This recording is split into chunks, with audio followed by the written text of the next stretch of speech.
valuable and effectively utilized to tackle nutrition challenges.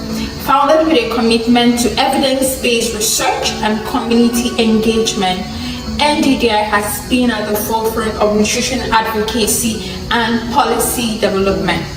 We collaborate with stakeholders across sectors to coordinate and implement high-level nutrition research programs and initiatives. Our work spans across research, education, and policy advocacy, ensuring that we address the multifaceted challenges of nutrition and health. This we achieve through our interdisciplinary research work groups like food environment, obesity and non-communicable diseases, pediatric nutrition, nutrition methods and technology, nutrition care process implementation, and lots more. And professional development programs just as our Young African Nutrition Scholars, the YANs, Learning and Expert Exchange Hub, Emerging Leaders Research Grant Award, etc. Our base is in Nigeria, where we have a broad team of experts across the various geopolitical zones and in diverse areas of nutrition and development. We are also expanding to other African countries. Our YouTube channel is an extension of our commitment to knowledge sharing, capacity building, and community engagement. Here you will find a wealth of resources designed to empower researchers, nutritionists, and anyone interested in nutrition and public health. One of our flagship series is the Learning Hub. This webinar series is aimed at equipping researchers with essential tools to enhance their research competence. Whether you're looking to master statistical software like SPSS, NVivo, or learn nutrition-specific tools, our Learning Hub series has got you covered. We bring experts to guide you through practical hands-on sessions, ensuring that you not only understand the tools, but also know how to apply them effectively in your work. Another exciting series we offer is Expert Exchange. This series highlights the work of nutritionists across different sectors through engaging interviews and discussions. You'll gain insights into their experiences, challenges, and successes. It's a fantastic opportunity to learn from the best in the field and be inspired by their journeys. Each episode is designed to provide you with valuable knowledge and practical advice that you can apply in your own professional practice. Aside from our Learning Hub series, our Expert Exchange series, you can expect to see other content which can include excerpts from speaking engagements, interview sessions, to highlight the work that our members do in NDDI and lots more. Rest assured that we are committed to providing you with value through our YouTube page. So expect to see top-notch content. We are excited to have you join our community. Make sure to subscribe to our channel. Hit the notification bell so you never miss an update. Leave a comment, let us know what topics you would like us to cover in our webinar series for future videos. Your feedback is invaluable to us. Follow us on our social media platforms at NDDI Africa for more updates and join our mission to promote healthy diet and improve public health. Thank you for watching, and we look forward to embarking on this journey with you.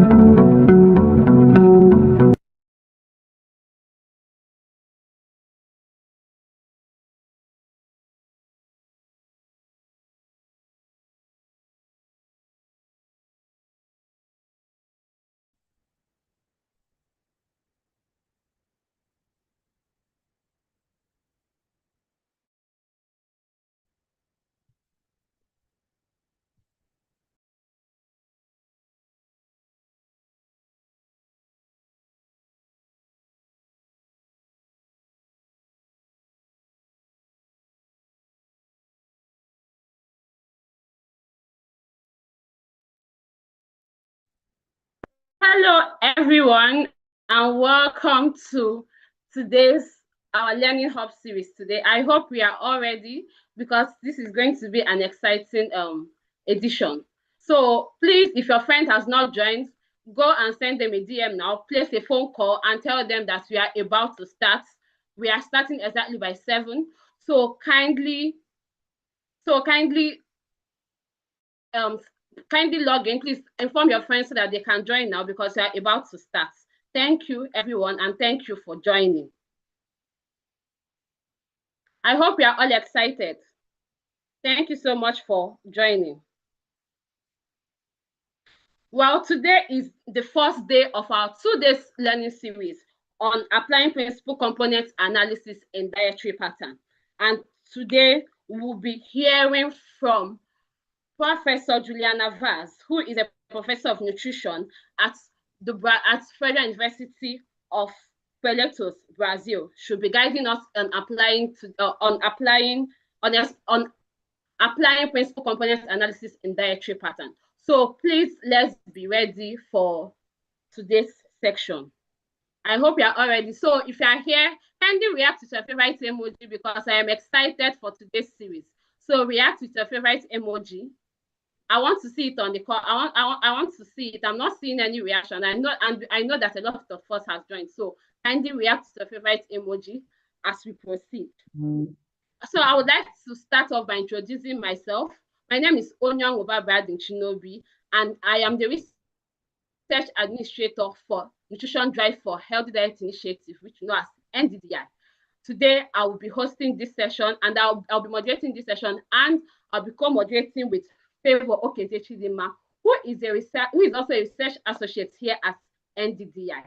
So today, we promise to have an exciting evening with us. So kindly bring out your writing materials and get ready for an impactful session. I'm not seeing any reaction, so I'm waiting to see like a few reactions so that, you know, so that we can kick off and we'll be sure that people are here. So please react with your favorite emoji. I'm not seeing anyone.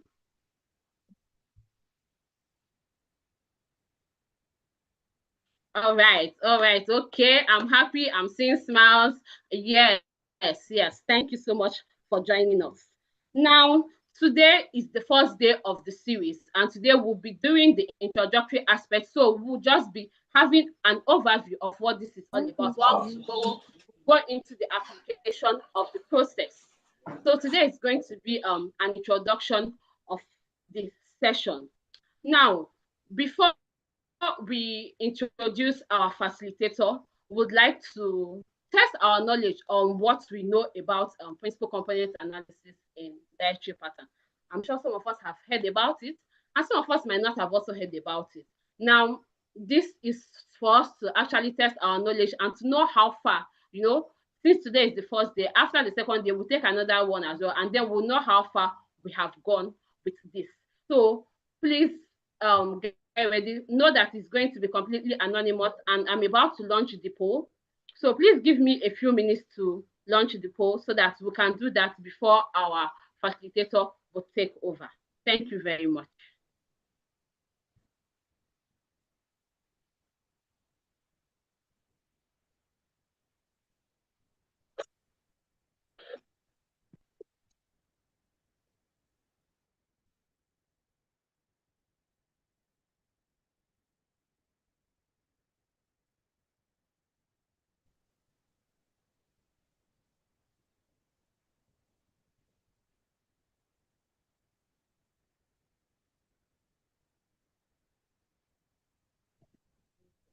Okay, so while doing this, I'm also going to share the QR code for that. I'm going to upload a QR code now on our screen so that we can scan it.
This is going to take a few minutes. And please note that it's completely anonymous. We just want to see how far we've gone so far with the thing, so that at the end of the training tomorrow, when we take another test again, we'll know how far we've gone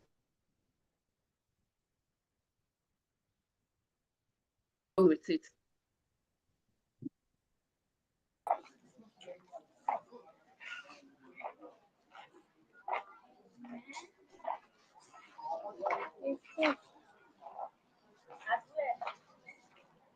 All right, so I'm going to be checking our progress now to know how far we've gone.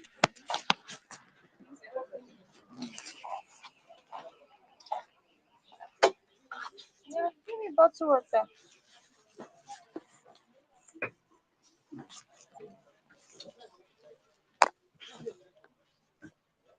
How much?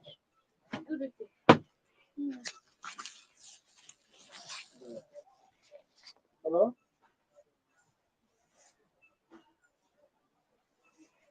Are you Chishi, Hannah?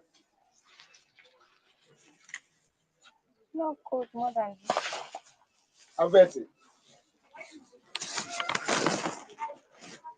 Hey, my result Ghana. Ora, Prof. Raka, I'm feeling kit here, test. Up to now, I'm going to win.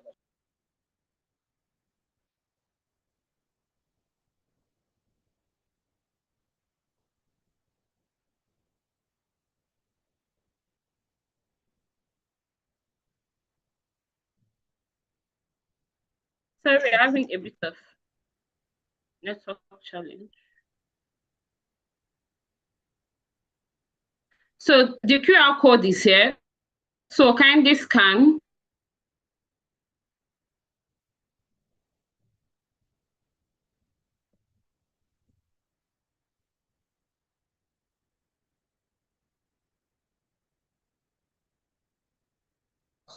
Please, you have messages waiting for you in the chat box. Kindly attend to it. Thank you.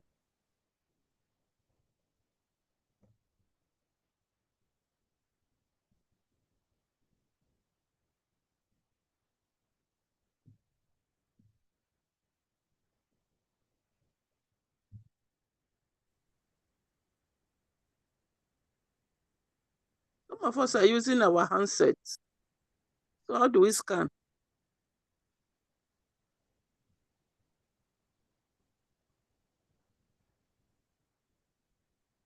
Okay, please, we just also shared the link on the chat box. Apologies that our moderator was having a slight network issue. So the link has also been shared. If you're unable to scan directly, so just click on the link on the chat box as well and just complete the survey. We'll just have about between 5 to 7 minutes so we can proceed with this section proper. Thank you. The link is on the chat box and I will reshare it again.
Okay, so if you're just joining us, we have a QR code on the screen and also on the link.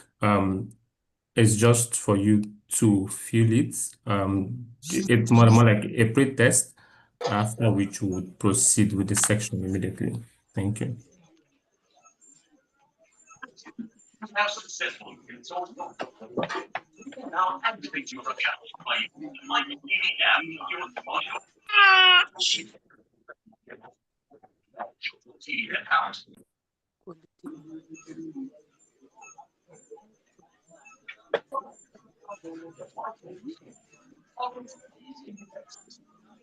no idea all this.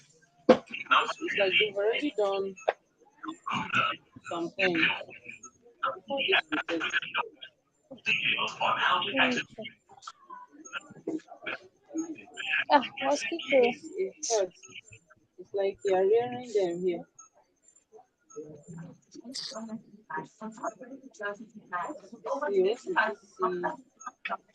All right, the poll has been launched and we are monitoring it now. So I hope we are seeing it. So far, 0 out of 91. How much is wow. Okay, I think some of us are using the scan as well. So I believe that's the issue. So now it's here, so we can also see that's 300. about 10 questions, 10 simple questions that we can answer.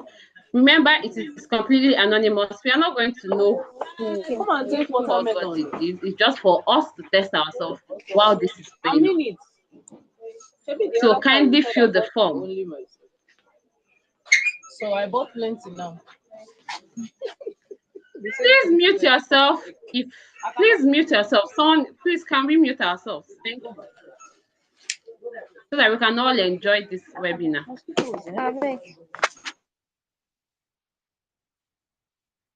Juliana Shaba, kindly mute your mic. Thank you.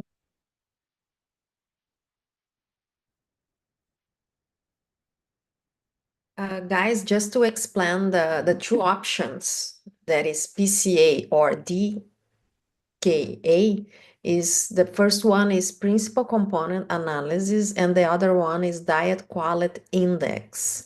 I will type here for you.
So far, only 8% of us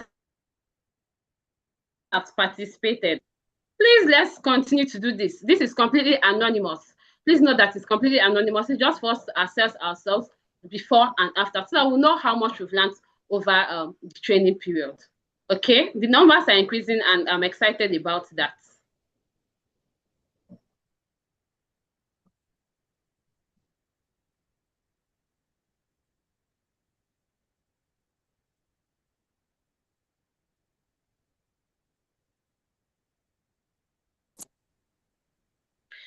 If you are just joining us, we launched a poll for a pre-test poll for this webinar. So it's just for us to assess how far we've learned. So this is the first one before the learning, and then after we're also going to assess ourselves again so that we can know how far we've gone and what we've done so far. So kindly fill the poll and know that it's completely anonymous. All right, the numbers are increasing and I'm happy about that.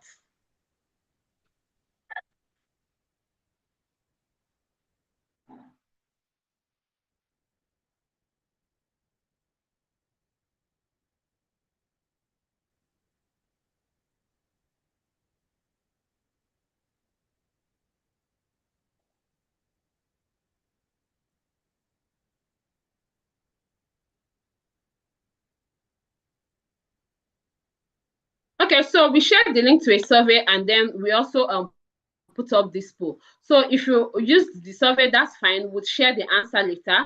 And then for those of us who have not done the survey, you can just use the poll that has been launched now.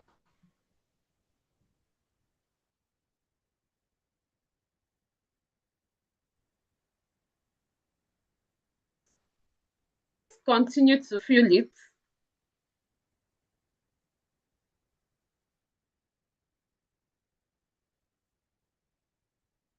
All right, our numbers are increasing, and I'm happy about that.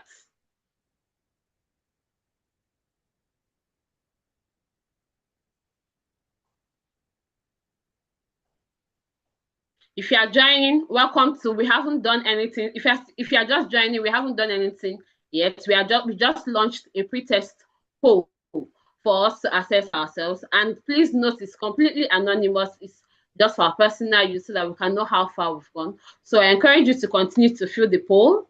It's there. About 23% of us so far, and we are over 100. And we need to get more than 50% of the participants needs to fill this so that we can know how far we've gone, and know that it's completely anonymous. So please continue to fill, and I'm happy that the number keeps going up. So let's just continue to do that.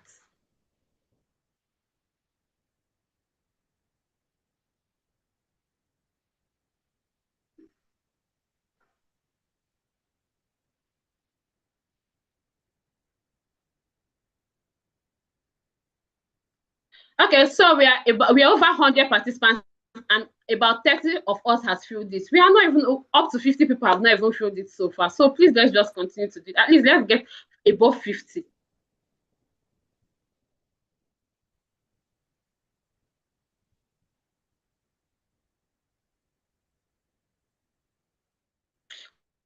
%27 so far.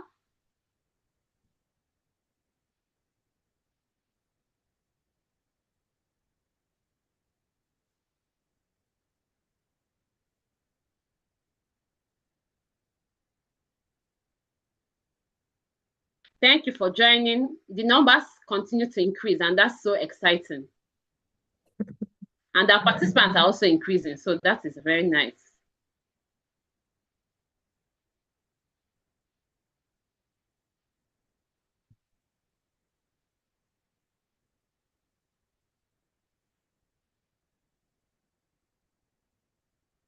If you are joining us via YouTube, the QR code has also been dropped there. So please scan the QR code and fill the survey. We'll share the results later.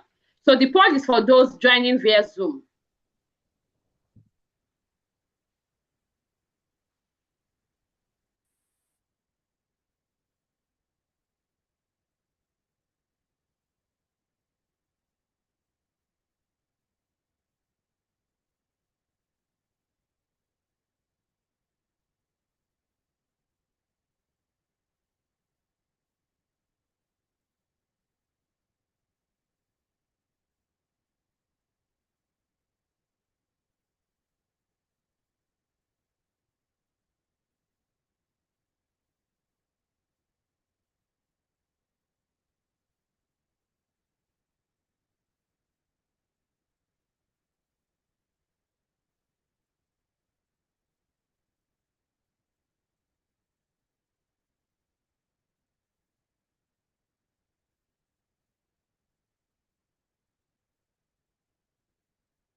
All right, so we encourage you to continue to fill the form, but now we are about to start. So I'll be handing over to our facilitator soon. Now, meet our facilitator. Our facilitator is Professor Juliana Vaz, who is a registered dietitian.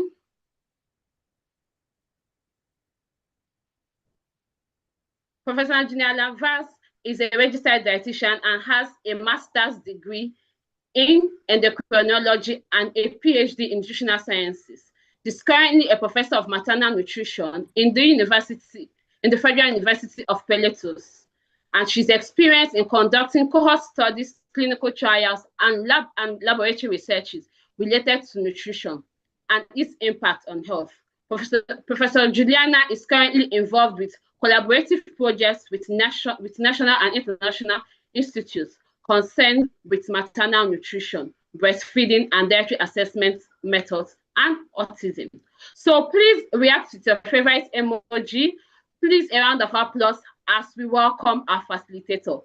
Over to you, Professor Juliana. Thank you so much for being here. Thank you. I think I can start sharing my presentation. Yes, please go ahead. Okay. And let me check here.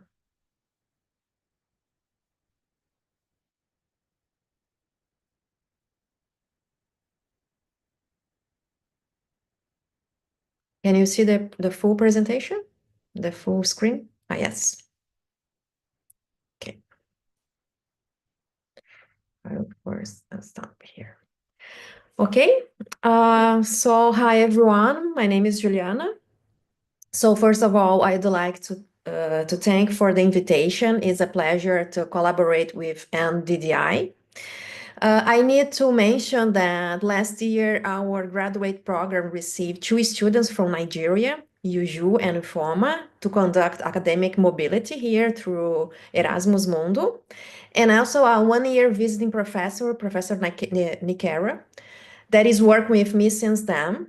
So these 3 girls that connect me with Nigeria, and that's why I received this invitation. And I have been learning a lot about the country, especially about the food. So thank you very much.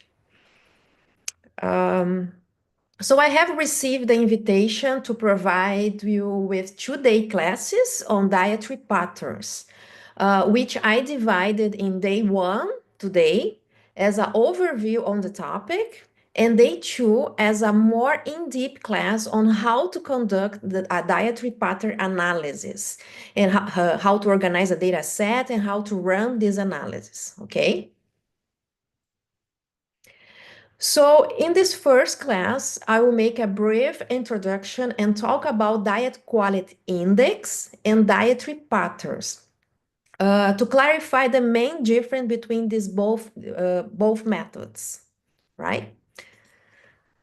So to start, I always like reflecting on how nutrition has developed as a science. So in the past, the relevance of nutrition came with malnutrition and nutrient deficiencies, such as energy intake, protein, vitamins, minerals. And our concern was develop recommendations and to investigate nutrient adequacy. And it resulted in a very prescriptive way of work in our profession. So as a dietitian, we always like to prescribe diets, to tell people what they have to eat, what they have to avoid. So this is a very prescriptive way of work. However, the world has changed and the food industry was developed, and nowadays we have a scenario of chronic disease. We don't have more so intensive scenario of malnutrition and nutrient deficiencies. So with nowadays with chronic disease, this is a result of excess of energy intake, sugar, trans fat, and many other things.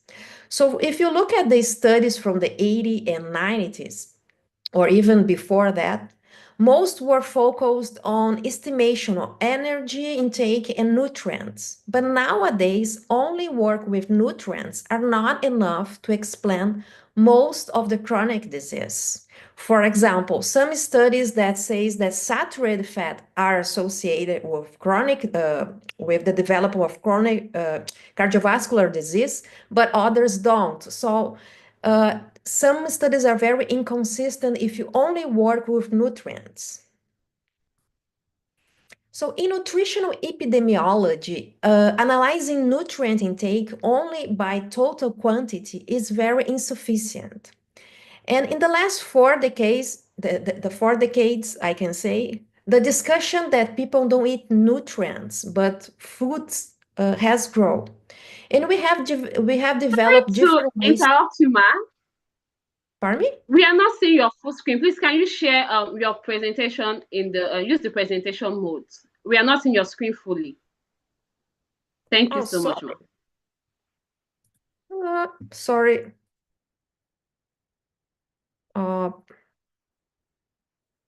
Let's see. Let's share again. Because when I put share,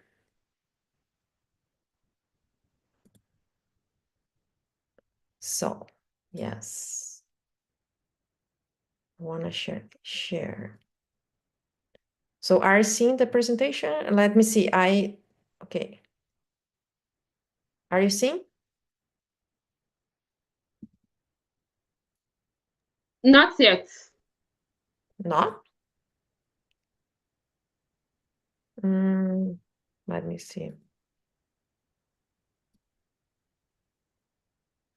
Let me see again. Because in my screen and Yes, we can see it Yes, now. we can see. Juliana, we can see right now. Better. okay, but before Okay, when it's I was okay now, ma. We can see it very well, ma. Now. It's much okay, but better now. before where you Yes, have we Okay, can before see. it was showing in parts, but now we are seeing it fully. We are seeing the full screen. okay. Yes. But were you seeing this? Have you seen this? No. So I was here was okay. So I think I will continue from here, right? Yeah. Yes, ma.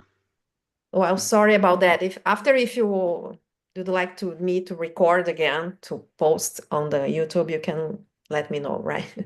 Sorry. So in nutritional epidemiology, analyzing nutrient intake only by total quantity is very insufficient. So in the last 4 decades, the discussion that people don't eat nutrients, but rather food has grown. And we develop different ways to analyze data, whether for national or individual data analysis. Okay. So the result of some epidemiological and clinical studies have gave us some important findings of specific dietary habits and good health outcomes, such as the Mediterranean diet and the association with lower risk of cardiovascular disease. The scientific literature that also associates the traditional Chinese diet and the lower risk of cardiovascular disease.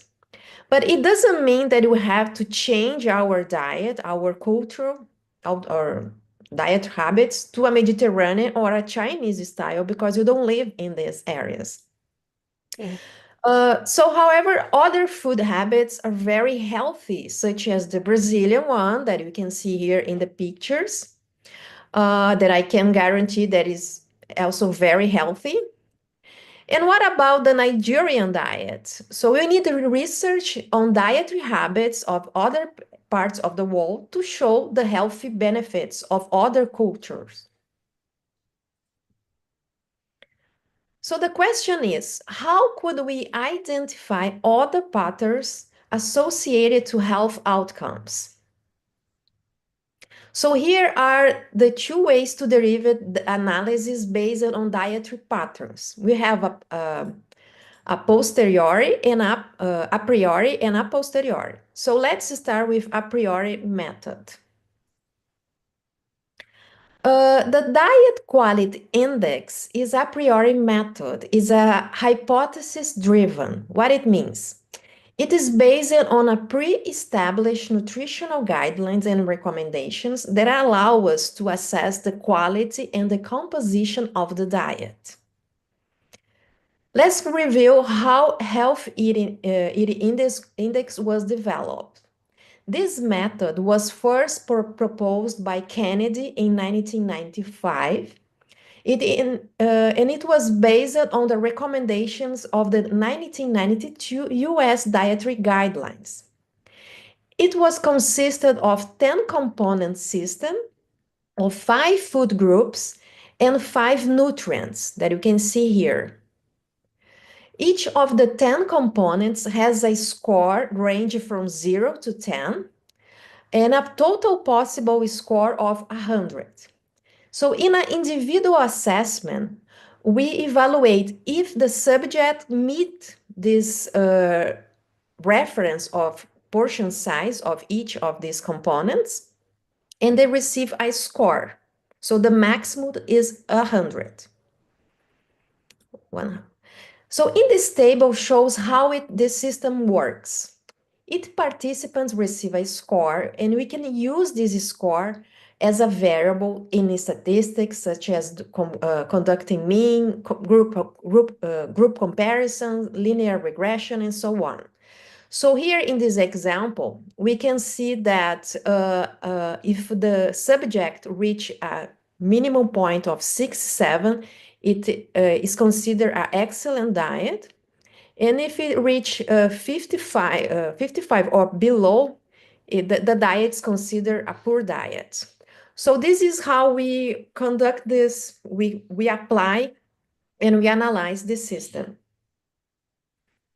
So since then, since the first release of the Health Eating Index, the American Nutritional Guidelines have changed over time, and so the Health Eating Index. So here in this picture, we show this difference, this change since 1980.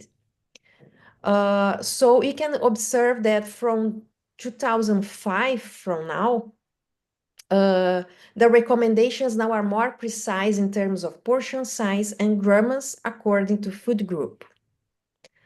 So in 2005, when we have the first big change is updating in the recommendations, the Health Eating Index had the inclusion of new items based on the critics received in the previous version.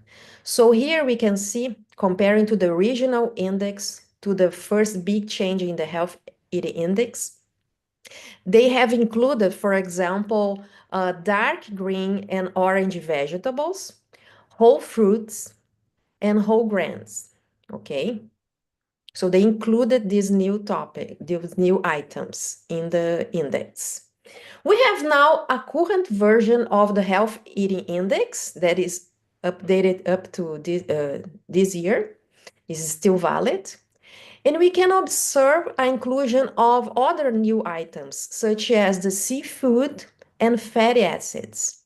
And they have also included a limited consumption of refined grains. Okay, so all these changes are made in according to new evidence, especially on clinical studies. So Health Eating Index, as an example of diet quality index, can often be adapted with minor changes on local guidelines to allow us comparisons across different populations. So I will show you an example of a past Brazilian study that apply an adapted version of the Health Eating Index.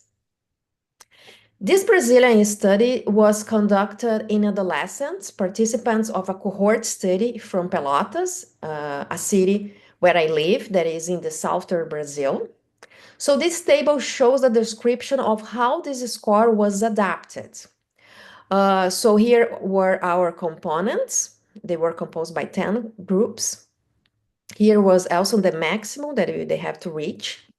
And for example, here it means, sorry that this table is in Portuguese, but here means fruits. So the maximum point of fruit was 100. And you can observe that the maximum was 10, And the average that the sample of that adolescent reached was 3.7. So showing that the adolescent was very below in the recommendations of fruit. The same we can observe, for example, for milk, that the maximum was 10 and they reached 3.6. And all these last items here, there was meat, oil, sodium, was the items that are not good for our diet, but was the items that they could reach a higher score. So they have a very opposite diet quality in what we expected. They have a lower score in the healthy ones and a high score in the unhealthy ones. So this is an example how we can use this type of score. If you search on the PubMed, we can observe that health eating index is widely applied. There are publications updating, adapting, and validating this index to different health outcomes. And this is very important because any health eating index score can be created, but it doesn't mean this will be valid. So the best case is when we develop based on clinical and epidemiological studies, and after being created, it must be tested against health outcomes to check the validity, such as cardiovascular risk factor like obesity, dyslipidemia, blood pressure, and so on. So we have to validate an index after being created. So which are the advantages of the use of diet quality index, such as health eating index? Overall, it analyzes the diet variety and consumption of specific groups. It is a practical method, especially practical for national surveys where we have big data sets. It's interesting to plan nutritional intervention programs linked to prevention of chronic disease and to evaluate current dietary guidelines. In terms of limitations, we can highlight the index limits the comparison between studies from different countries. In most cases, it does not exclude the application of traditional methods. So you have to apply, for example, food frequency questionnaire and 24-hour recalls in order to apply this index. It must be adapted according to changes in dietary guidelines, as I show you for you in the case of the United States. And for example, the current change in the Brazilian food guide makes the health eating index not applicable to Brazil anymore.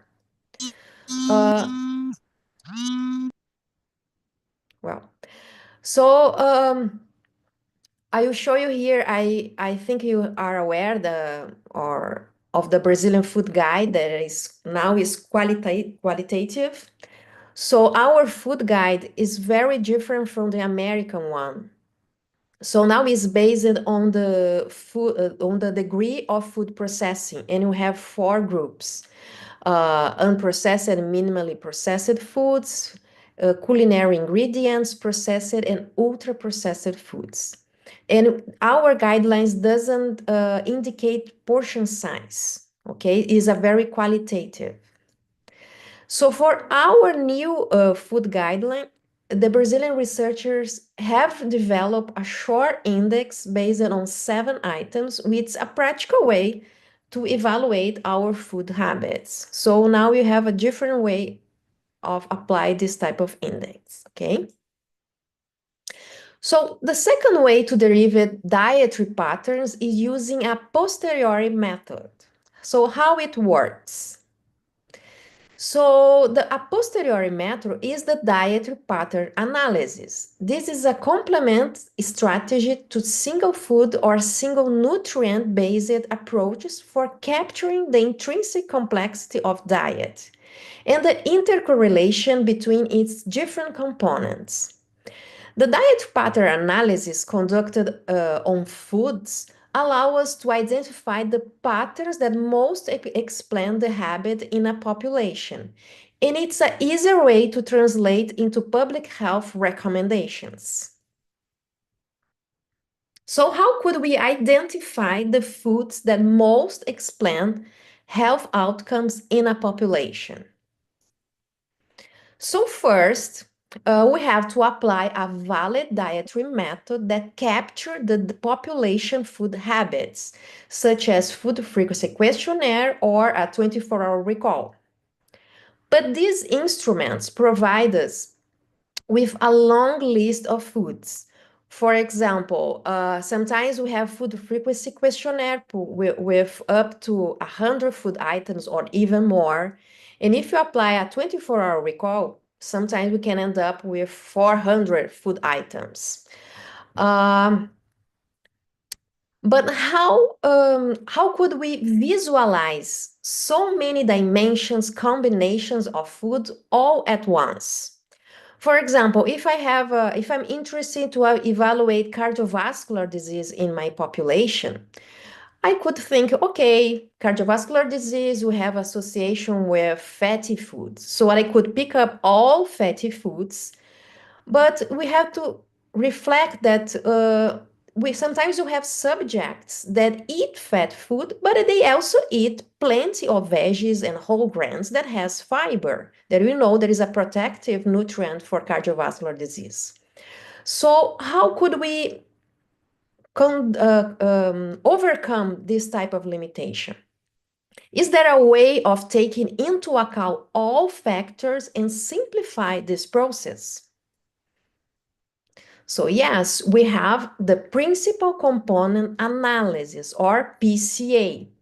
So this method takes all the factors, so all food items that we obtain in food frequency questionnaire or 24-hour recall, and they combine them and produce new factors.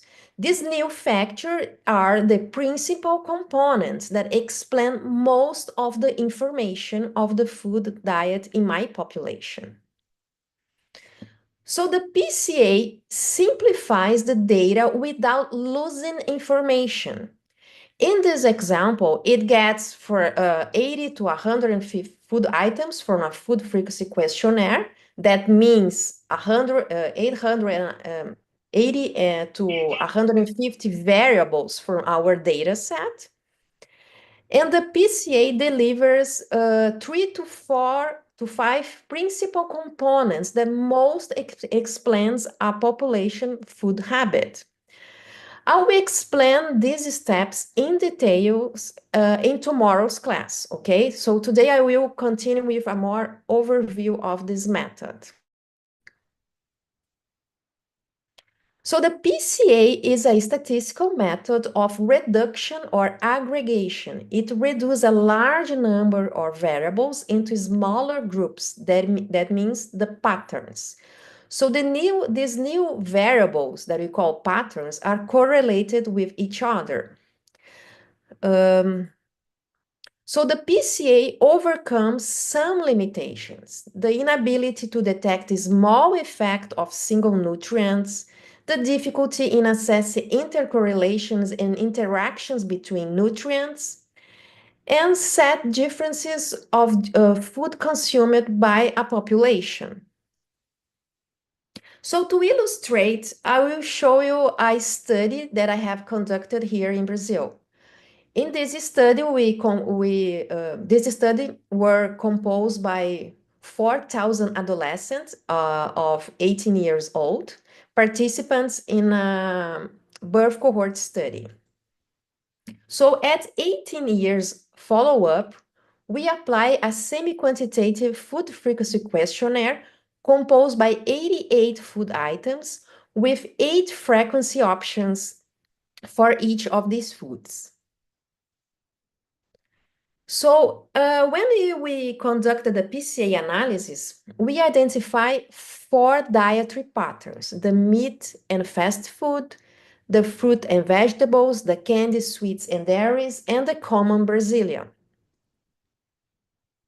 So here we can observe that the pattern that were more close to our traditional Brazilian food habits was not the first one, but was the fourth one, so was not the main one.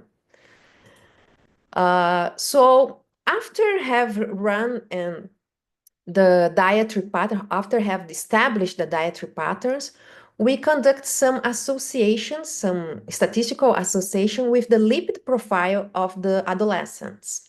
And what we observed?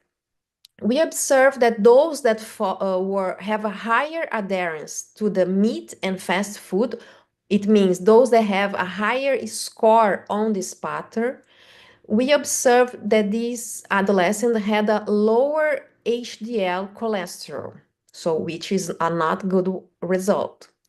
Those that have a higher adherence to candy, sodas, and dairies, they have a higher triglycerides and a higher total cholesterol. And those that were following the Brazilian common diet, they had a lower triglyceride and a lower total cholesterol. So it shows a healthy benefits in those that have higher adherence to our traditional habits. So in this study that I have shown, we have applied the food frequency questionnaire. So our diet variables were the frequency of consumption, okay? But when we apply other methods, such as the 24-hour recall, our diet variable will be the grams of each food reported, okay? So I will show you a brief example of another study that we applied principal component analysis using a 24-hour recall. In this case, our interest was identify meal patterns and conduct some comparisons between the meals, okay? So here, we conduct the principal component analysis for each meal. So for breakfast and afternoon snack, what do you observe?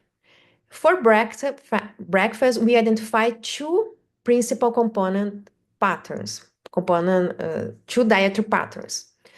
The first one was composed by coffee and sugar, bread and fat spreads like margarine. The second one was composed by sweets and biscuits.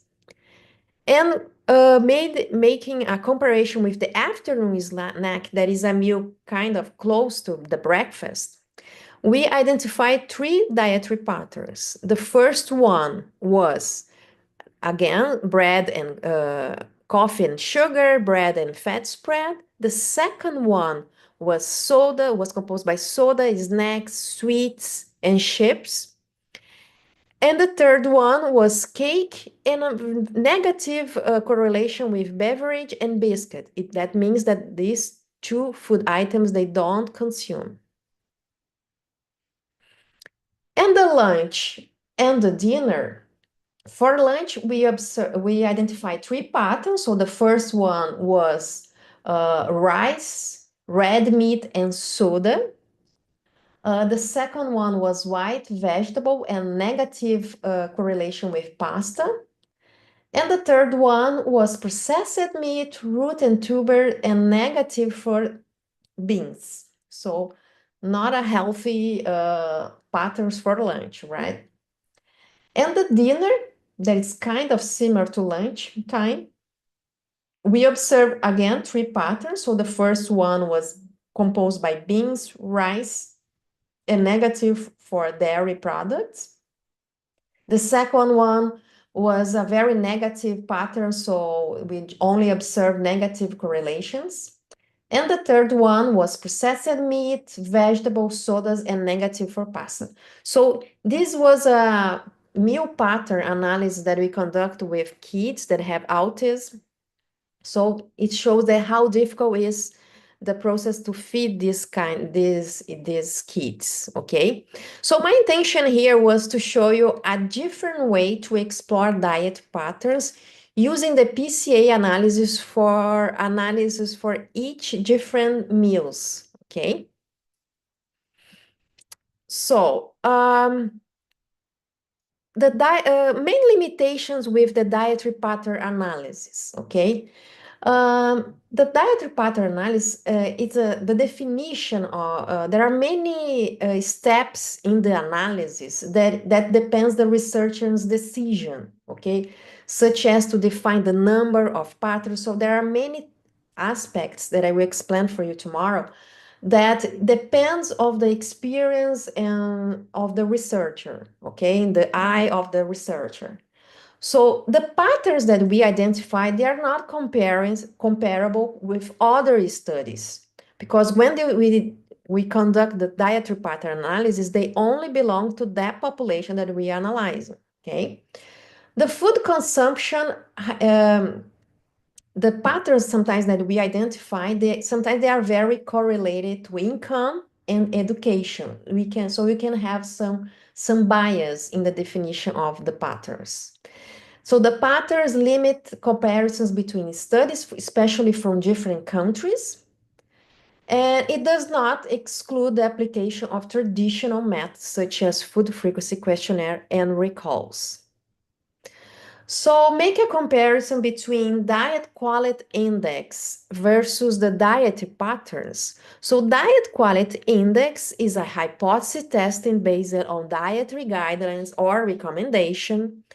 It's easy to interpret it for policymakers and health professionals because it aligns with the dietary recommendations. Can often be adapted with minor changes based on local guidelines, so it can be adapted to different countries. Is suitable for tracking improvements and declines in the diet quality over time. So if you get a diet quality index valid for one population and repeat them year by year or each 10 years, we can see if the quality of diet has increased or decreased. Okay, and dietary pattern analysis, as I explained, is a hypothesis generated. It doesn't incorporate diet guidelines. It's purely explanatory. So it must be recalculated for each population due to different habits. For example, even if I'm working with a Brazilian data set, I have to establish a dietary patterns for adolescents, for adults, or for older adults. We cannot get the entire population of Brazil and establish patterns because the dietary pattern changes at each age.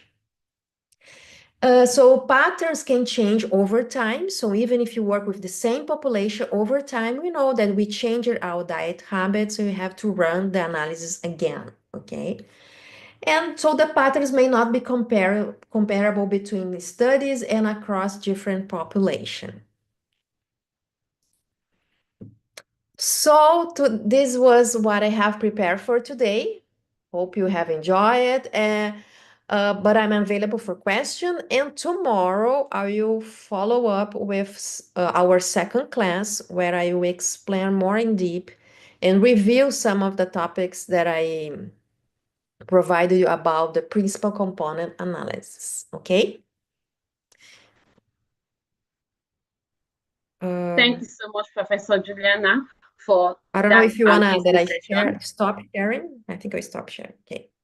Yes. Thank you so much for that amazing session. I'm sure we have learned so much from this insightful time. So please drop your questions on the comments on the chat box. And now I'll be handing over to my co-host, Favor Okeze, to continue the Q&A session. So please drop your questions now and we'll read it out and she will respond to it. Thank you so much. Please react with your favorite emoji. I'm sure we've enjoyed this. So I want to see your favorite emoji just to show how much we've enjoyed this session. So please, I want to see it on the comment section. I want to see the reaction while we are dropping our questions as well. Wow, that is really nice. Thank you so much. Thank you, Ma. I know we've really enjoyed ourselves. So Favor, over to you for the Q&A. Yeah, so tomorrow I will review a little bit about the conceptions I mentioned, and I will explain a little bit more. For example, if you have some students here, participants that have experience with data sets, so maybe they will get a more clear example of how to conduct the analysis, how to prepare the data set, okay? Well, one question here, they ask about if there is a specific software for principal component analysis. So most of the softwares today, the statistical softwares, are able to conduct this type of analysis, so dietary pattern or PCA analysis. My experience, I use Stata, but we are also able to use the SPSS, the R, okay? We need only adapt the code or search about the code in these different types of softwares. All right, ma'am. Thank you Another. very much. Oh, so sorry, ma'am. Sorry for the interruption.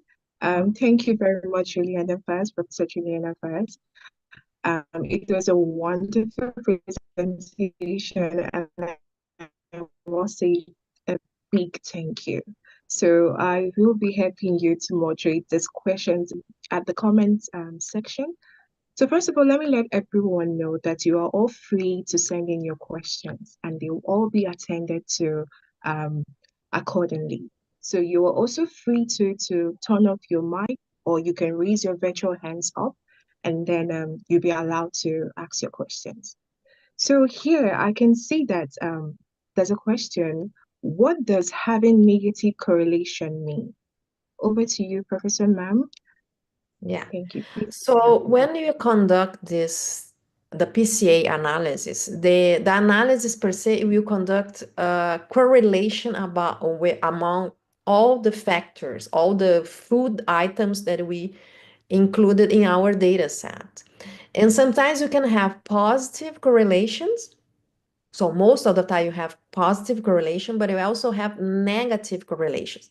So when we have a food item with a negative correlation, it means that pattern, the subjects that have a higher adherence to that pattern, they don't eat that food item at all. Like they have like a opposite. They don't eat at all that item, okay? Because each pattern, sometimes we can have a very low correlation with some of the items. But in this case of negative, they have they don't eat that food at all.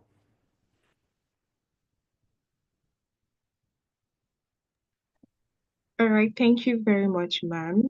Thank you very much for answering that question. So please, guys, please, everyone, feel free to send in more questions, please. Okay, so the next question on the comment section is, thank you, Professor. Apart from PCA, can we have access to other analytic software? Yeah, so the PCA, it's a statistical analysis we can run in any statistical software, okay? But you have, in terms of different methods to run dietary pattern analysis, you have the PCA, we have the cluster analysis, and you also have the rank reduction analysis. So we have that I know 3 types of run dietary patterns, okay? So PCA is not only the only method to identify dietary patterns. All right, thank you very much, ma'am. So the next question is it possible to use PCA on 24-hour record data sets? Yes, exactly. It's possible. The only difference is when you have data from a food frequency questionnaire, when the subject fill out the food frequency questionnaire, then you provide us the information of the frequency of consumption, okay? And when you have when you apply the 24-hour recall, we will end up with the grams of food intake. So each variable will be, instead of frequency, for example, apple, in the food frequency questionnaire, you're gonna have the frequency of consumption. If the subject eat once a day, twice a day, or sometimes over the week. So we have a number of frequency that represents the frequency.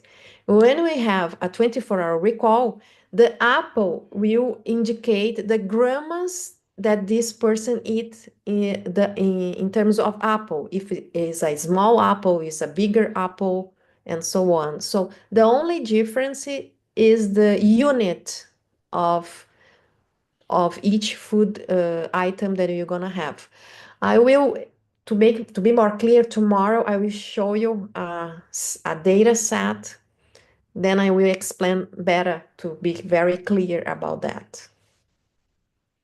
Okay, ma'am. Thank you very much. That's beautiful.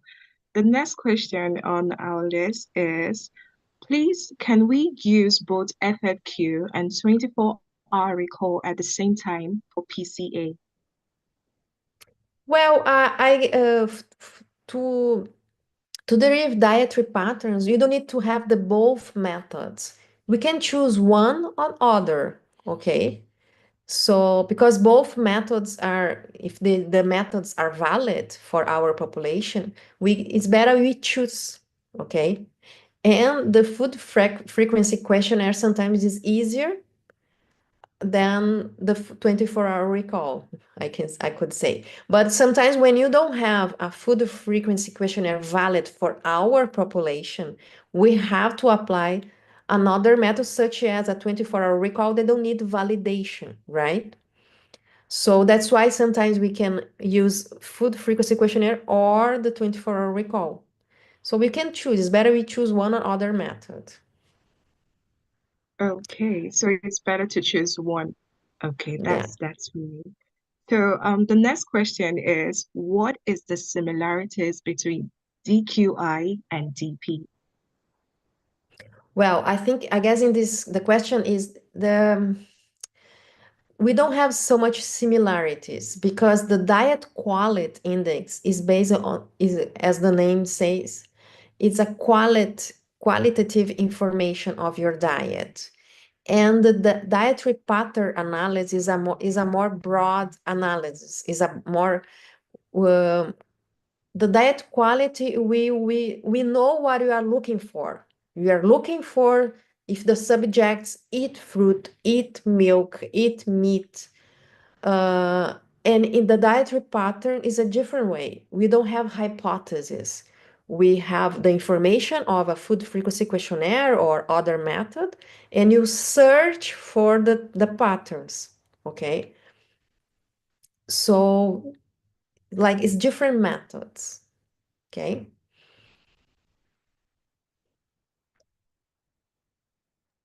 All right, ma'am.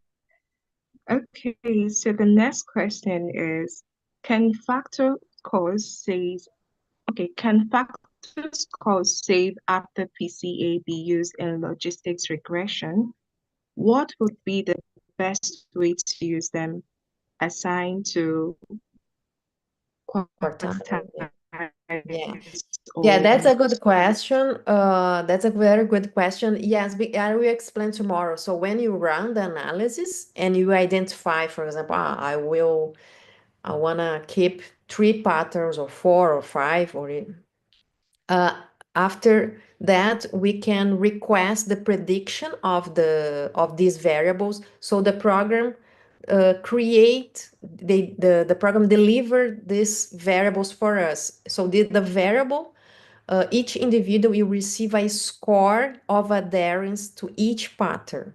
Okay, so after we decided how many patterns, we request the prediction of these variables. So you keep these variables in our data set, and then this is the information that you're gonna use for regressions or other analysis, okay? And in terms of the best way to use this information, it varies. You can use as continuous, because it will be a score that range from 0 to 1. So which lower is the score, it means that the subject doesn't has a good adherence to this pattern. If it is near the 1, it means that it has a higher adherence. So we can use it as a continuous score, or we can use a tertile, quartile, so in different ways, okay? Okay, ma'am. Thank you. Okay, the next question is, can dietary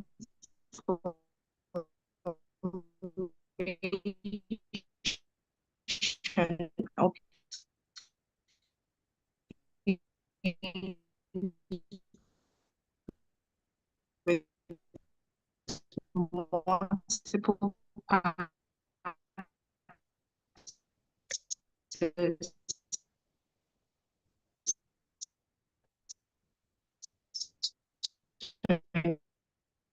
for our recall be analyzed with PCA or Okay. analyzed in the same way as common 24-hour recall? Yeah, yes. When we apply a 24-hour recall, sometimes we apply, you can use the multiple pass, no problem. Okay, ma'am, Okay. did you And hear you me? can have more. Pardon? Can you hear me? Okay, so when you apply a 24-hour method, we can apply the multiple pass, that is a method to have a better information on the 24-hour recall, which is great. And if we have one 24-hour recall, we can have two, three. So if you have more than one 24-hour recall, you make a mean of the recalls. For example, if you have 3 recalls, you make a mean of the intake that we obtain in the 3 recalls, okay? To run the dietary patterns only once, okay? So then after that, we can run the PCA. So even a multiple pass or a common 24-hour recall, both we can use to run a principal component analysis, no problem, okay? There is another question here. How does PCA deal with foods that are often eaten together? If it's better than other methods like cluster. So cluster analysis is a little bit different. When we identify, for example, we have a data set and we identify 4 dietary patterns, okay? So all individuals in my data set will have a score in each of these patterns. So you can have, the subject can have a higher score in one pattern, median score in the other one, in a very low to the other pattern, okay? So the difference between both the 4 patterns, will be the score, okay? But the cluster is different. When you identify the cluster, so let's imagine that we also identify 4 clusters using the same data set. But when you conduct the cluster analysis, the cluster will identify if the person has adherence to pattern number 1, number 2, number 3, or number 4. The cluster analysis, it will divide our population. In the cluster, not all will have a score in each pattern. The cluster will identify each of the patterns the subject belongs to, okay? So the PCA, all subjects has a score in each pattern. And the cluster, the subject will have a score only in one pattern. So that's the main difference, okay? So for example, if you have our population is 100 subjects, okay? And you identify 4 patterns.